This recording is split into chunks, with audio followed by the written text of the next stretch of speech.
El golpe en la puerta no fue violento. Fue demasiado educado para esa hora de la noche. El hombre estaba solo en casa cuando los golpes secos resonaron por el pasillo. Eran casi las 11. No esperaba visitas. No escuchó ningún coche detenerse. Y aún así, alguien estaba allí. Al abrir la puerta, encontró a dos niños bajo la luz tenue del porche.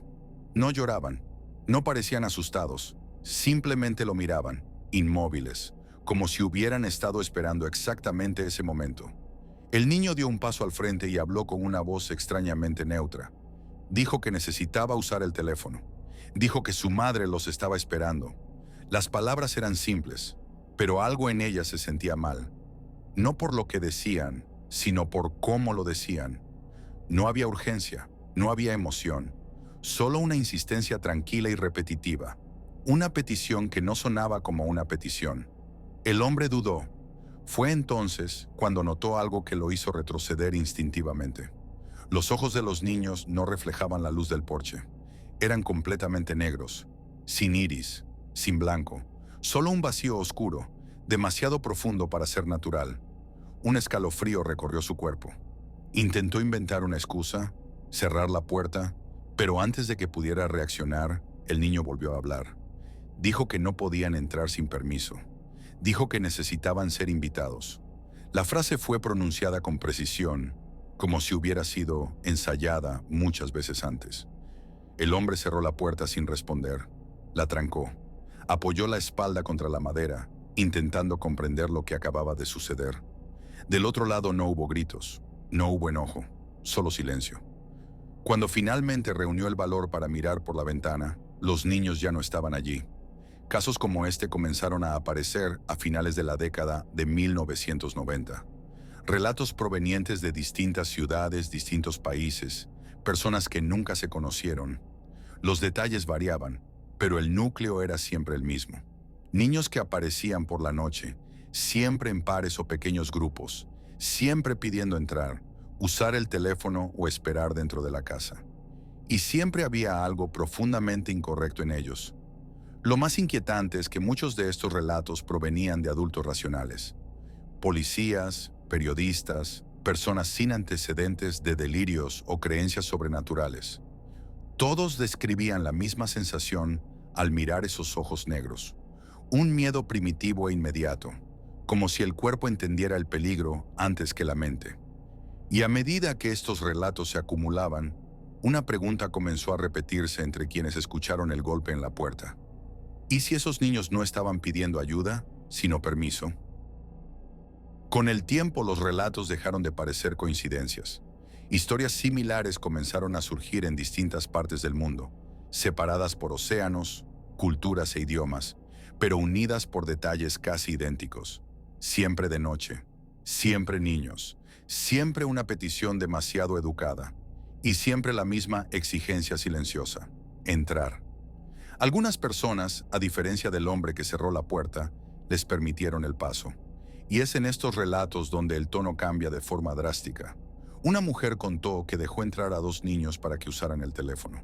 Caminaban por la casa en absoluto silencio, sin curiosidad, sin reaccionar al entorno. No tocaban nada, no se sentaban.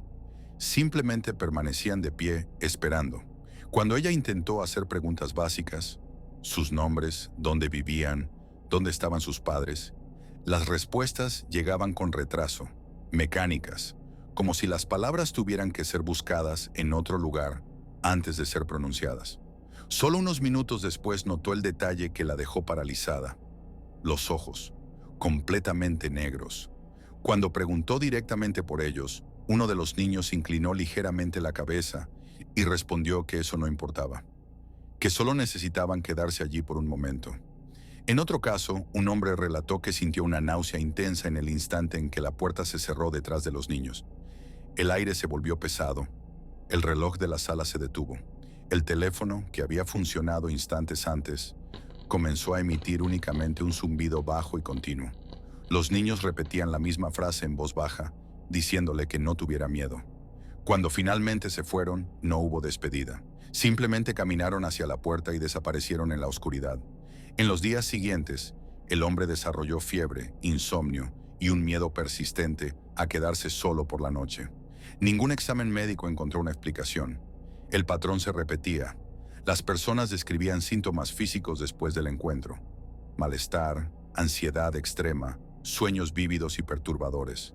Algunos afirmaban que, tras la visita, continuaron escuchando golpes suaves en otras noches, pero nunca más tuvieron el valor de abrir la puerta. Investigadores escépticos intentaron explicar los casos como leyendas urbanas modernas, alucinaciones colectivas o coincidencias amplificadas por Internet. Pero había un problema difícil de ignorar. Muchos de los primeros relatos surgieron antes de que estas historias se difundieran en línea. Personas que nunca habían oído hablar unas de otras describían a los mismos niños, las mismas frases, el mismo miedo visceral. No era solo su apariencia lo que aterraba, era la sensación compartida de que esos niños no estaban allí por casualidad, que cada encuentro formaba parte de algo mayor, algo que observaba, esperaba y solo se acercaba cuando encontraba una puerta abierta. Y cuanto más se comparaban los relatos, más surgía una certeza profundamente inquietante. Quienes abrieron la puerta nunca olvidaron lo que entró con ellos. Con la repetición de los relatos también llegaron los intentos de explicación. Psicólogos sugirieron episodios de parálisis del sueño proyectados en el estado de vigilia. Otros hablaron de histeria colectiva alimentada por el miedo y la sugestión. Hubo quienes aseguraron que todo no era más que una leyenda urbana moderna, creada y amplificada por Internet. Pero ninguna de estas teorías lograba explicar todos los detalles. Los encuentros no ocurrían durante el sueño. La mayoría sucedía en horarios específicos de la noche, con personas completamente conscientes, capaces de describir con claridad el entorno, las voces e incluso la temperatura del lugar. Muchos relataban la misma sensación física, un miedo inmediato e irracional, como si algo profundamente incorrecto estuviera frente a ellos. Una advertencia instintiva imposible de ignorar. Otro detalle inquietante era la insistencia en el permiso. Los niños nunca forzaban puertas, nunca rompían ventanas, siempre esperaban ser invitados a entrar, como si existiera una regla, una barrera invisible que solo podía ser atravesada con el consentimiento humano.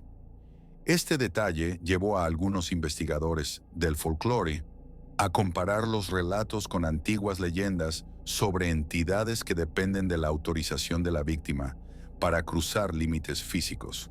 Pero, a diferencia de las historias antiguas, estos niños aparecían en barrios comunes, calles iluminadas, edificios modernos. No venían acompañados de símbolos, amenazas ni advertencias. Llegaban con educación excesiva, voces bajas y peticiones simples. Cuanto más normales parecían, más perturbadores se volvían. Con el paso de los años, los relatos disminuyeron. No porque los encuentros hayan cesado, sino porque muchas personas comenzaron a reconocer el patrón. Aprendieron a no abrir la puerta. Aprendieron a ignorar los golpes. En foros y testimonios aislados, una idea comenzó a repetirse. Aquello que no recibe permiso no puede permanecer. Aún así, hay quienes creen que no todos los encuentros fueron evitados, que no todas las puertas permanecieron cerradas, y que algunas personas aceptaron la presencia de esos niños el tiempo suficiente como para dejar que algo más pasara junto con ellos, algo que ya no necesitaba volver a llamar a la puerta después.